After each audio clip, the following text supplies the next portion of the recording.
Hey guys, welcome back to Home Built, and on this episode I'm going to finish off what I started last week on this exhaust heat exchanger system and hopefully get this exhaust mounted on the engine for good.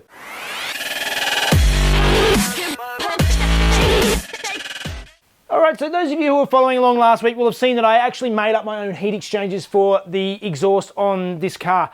A couple of things that people were bringing up, they were concerned that that two of the cylinders are going to be running sort of cooler than the others. Because I've only encased two cylinders, like two of the exhaust runners, not all three. I'm not overly worried about that because it's a long way down the path. Like the extractors are a fair way down, and it is what it is. It was just, that was the way I could build it. I'm not super concerned it's going to be a big difference. As I said, most of the heat's going to be generated right coming out of the exhaust headers, and it's not until they follow a fair way down the track that things will change. The next thing that I needed to do, obviously, was connect these up to the engine tins, and I needed to get some flex pipe. Now, I actually ordered some, this nice black sort of factory style flexible aluminium tubing. So the issue that I had is that this is built for the factory stuff, and I think the factory stuff is metric, so it's 60 millimeter internal diameter, whereas this is 2.5 inch exhaust pipe, so it's 63 millimeter, sorry. And basically this is about the same size as the end. It's not going to fit over the top. So I've sort of tried to stretch this end out. It doesn't really stretch. It's pretty solid at what it is. So I've got a bit of a plan to make them fit. So let's see how that goes.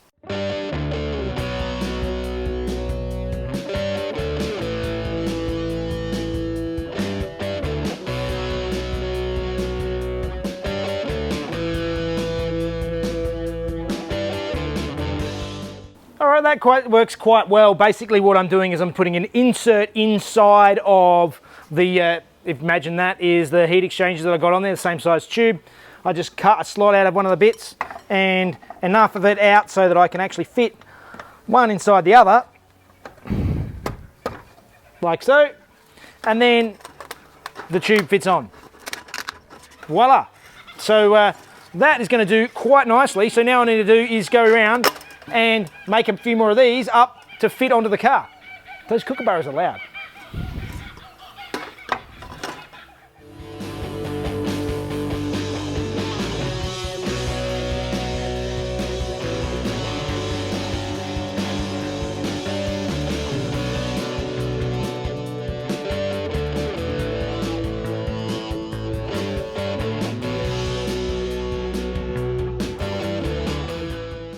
Okay, so I've got the pieces, they're fitted into the end of the exhaust. I don't need them on this far end. This actually goes into, there's a different type of pipe coming off that actually sort of leads into the car. It's much more flexible, and this fits in nicely into those. But these ones, I've got them fitted in now, so now I'm just going to TIG weld them on and we should be ready to go.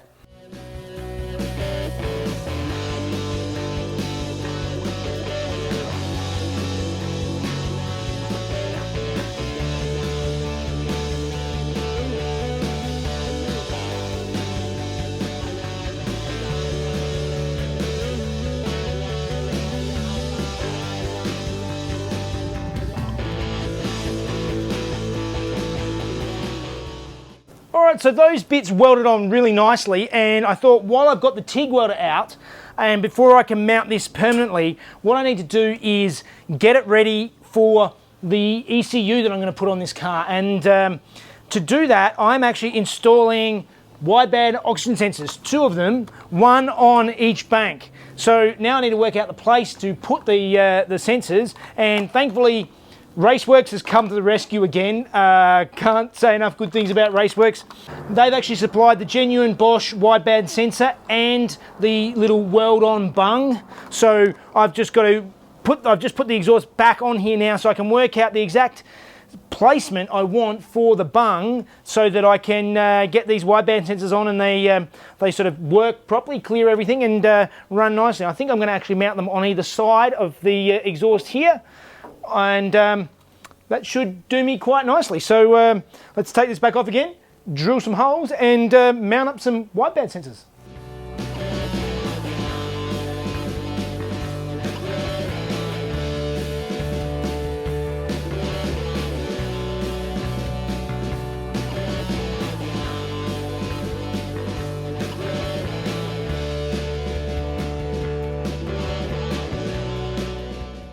So a bit more TIG welding practice, and we have our wideband sensor plug, one there, and one on the other bank over here. It's hard to see in this light, but yeah, it's there. So bungs are in, everything's painted up, ready to go. The last thing I'm going to do, I've also got some heat wrap from Raceworks as well, so I'm going to go around now and just heat wrap the exhaust just on the one side that gets close to the coil packs, because the obviously I don't want coil packs getting cooked. So fingers crossed, this will tidy this up. So just on one bit, I'm not going to do everything. Hopefully, this is going to be one of the lowest parts of the car, so hopefully it doesn't scrape through too easily. We'll see how that goes, but I'll just have to be careful. All right, so time to wrap it up.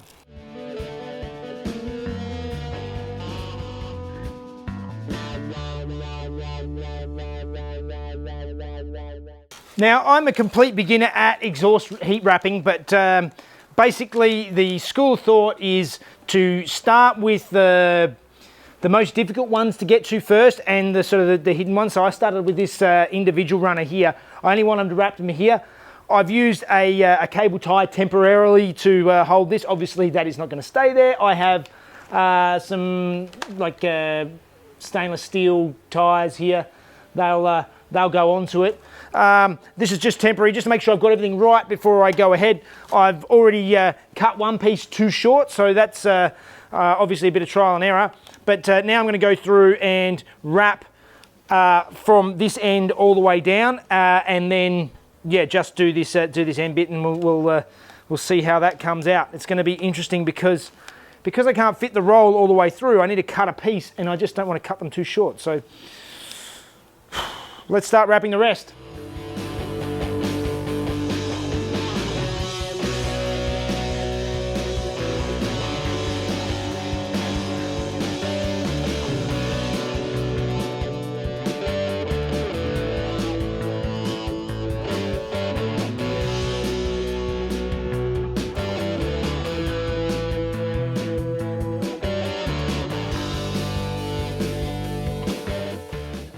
All right, that was a bit of trial and error there to get this right. I had to guess at the length of this because I can't fit the roll all the way through in between the pipes. But what I found is I ended up doing this end up to here, and then as I got, as you can see, these pipes are sort of splayed apart. They come together and then they splay apart again.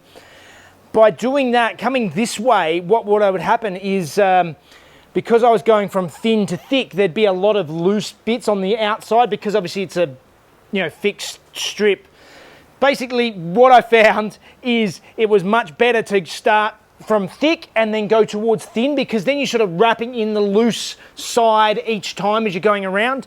So I did half it that way and then half back the other way, overlapped, and did it at the thinnest point and put the tie at the thinnest point.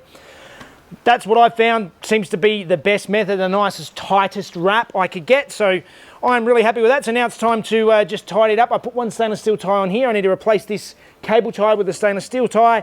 Do the same on the other side, and the exhaust should be nicely wrapped.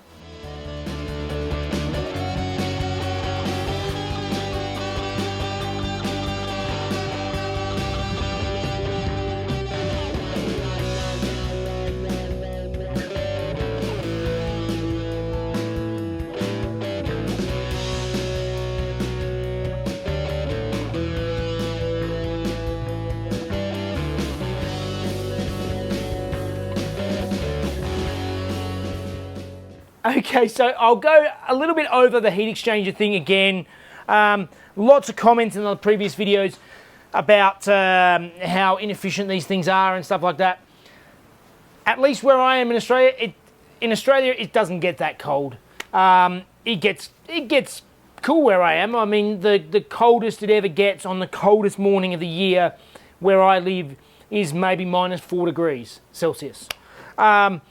It's generally 99% of the time not that cold. So this should work fine. So as these engines evolved over the years, they went to slightly different versions of the heat exchangers. And I think even from this car had a sort of mounted up about here was a separate sort of blower fan that blew in through and blew the air through these pipes over the exhaust. For this car, it's got, on one side, it's got a sort of a plastic shroud that sort of sits on the edge of the fan, but on this side, it's blank. And the earlier cars had an outlet here.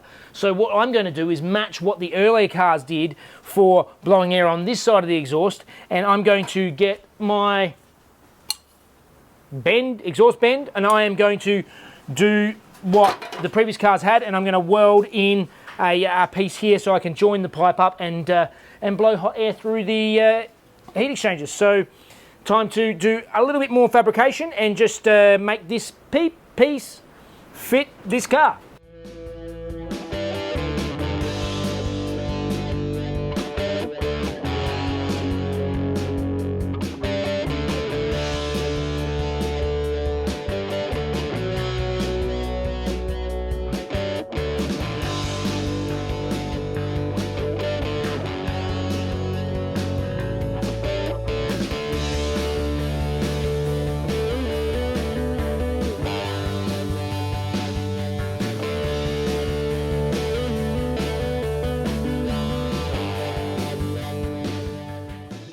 Okay, so I'm letting the paint dry on that part now. So basically the heater section of the car is done. So now it's time to move back over and finish off fitting up the fuel pump that needs to go up under here in the car.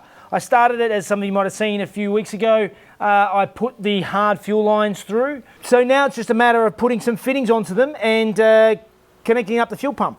These are pretty straightforward. Basically, this is a Raceworks fitting to hard line to flex line. It's just got a little olive in it.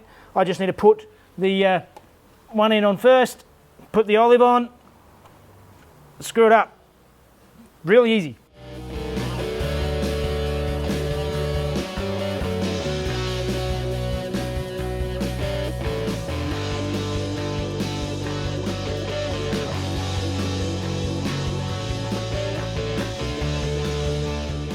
So now it's time to sort of work out roughly where my hoses are going. So I've got my fuel filter and my Marlboro fuel pump here that I've got to run from the tank into those lines, but then I've also got the return line I've got to come back that have got to go back into the tank. So I've got a massive mixture of AN lines here. So I'm going between braided and solid lines because the tank just has flat, smooth barbs coming out. The only way to really attach something to it is either cut them off and weld on new bungs, which I don't really want to play around with welding on the fuel tank, even though it hasn't had fuel in it for a long time. I'm just going to have hose clamps onto these on this end. There's low pressure at the tank side anyway. The pressure is all past it, and then by the time it comes back, there's the return is not high pressure either. So I'm not too worried about just having hose clamps on the tank itself. Everything after the fuel pump is all AN fitting, so they're going to be nice and solid.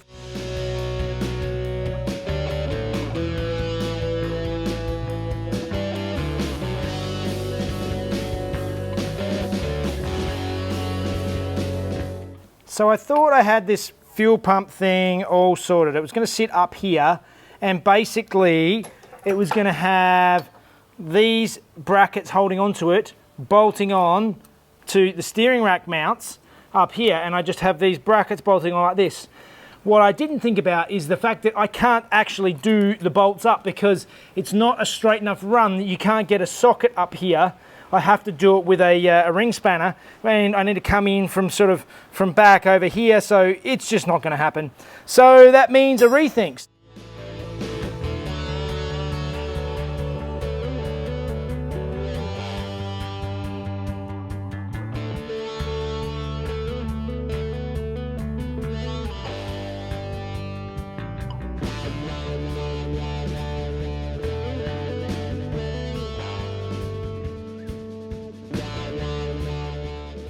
Alright, so I went back to the drawing board and I went and made up these little brackets. So they have a captive nut in them, so I'm going to bolt them on to the same spot where they bolted onto the steering rack, and then I can have enough room to be able to bolt on the fuel pump onto the bracket. So good solution, nice and simple, and should get me out of trouble. So let's mount it up now, and we should actually get this fuel pump mounted onto the car. And there we go. We have our fuel pump and filter installed. It's mounted off the new brackets. It fits perfectly, so that is fantastic. Unfortunately, I have run out of time, so I'm not going to get a chance to actually build the AN lines this week. I'm going to have to move that on to next week, but progress is happening. Okay, well, that is all I have time for this week. I'm quite happy with the progress. I am loving using the TIG welder over the MIG, just like for those captive nuts and stuff. What I've found with captive nuts using the MIG is it would leave sort of splatter on the ends of the bolt that's coming through, and it's just, the TIG is just, it's so delicate and just, I'm still not great, but I'm getting better the more I use it, and I'm a big fan. That is it for this week. Go and check out PorschePartsByJeff.com. That's actually, Rainier has been doing a whole bunch of tweaks in the background, so now you can search by part number. It's it works quite well now. It's really coming together. We're getting more sites on there all the time, so go and check that out. And join us on Patreon, watch these videos a day early, Instagram and Facebook, Home Built by Jeff. We'll see you next week. See you guys.